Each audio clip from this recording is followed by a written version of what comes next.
দীর্ঘ 18 বছরের নীরবতা ভেঙে নতুন মৌলিক গান ও অ্যালবাম নিয়ে ফিরছেন মার্কিন সঙ্গীতের কিংবদন্তি কার্লি সাইমন।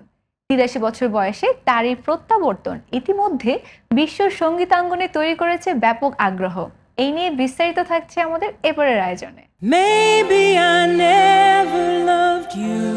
70 ও 80 দশকে নিজের অনন্য কণ্ঠ গীতি কবিতা দিয়ে বিশ্ব সঙ্গীত প্রেমীদের মুগ্ধ করা কার্লি সাইমন আবারও ফিরছেন নতুন গানে।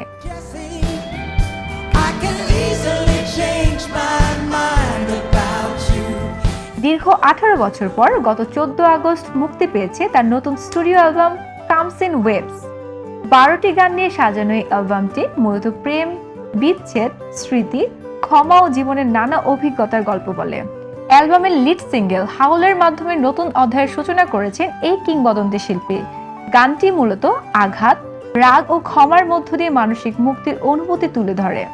অ্যালবামের বেশিরভাগ গানই মাথার্স ভিনিয়ার্ডে কার্লি সাইমনের নিজস্ব স্টুডিওতে লেখা ও রেকর্ড করা হয়েছে। ব্যক্তিগত জীবনের নানা কঠিন সময়ের মধ্যে সঙ্গীত থেকে দূরে সরে যাননি কার্লি সাইমন।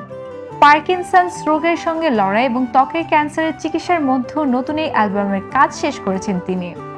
18 বছর পর কার্লি সাইমনের এই প্রত্যাবর্তন তাই শুধু নতুন একটি অ্যালবামের প্রকাশ নয়, বরং প্রতিকূলতার মধ্যেও সৃষ্টিশীলতার এক অনন্য উদাহরণ।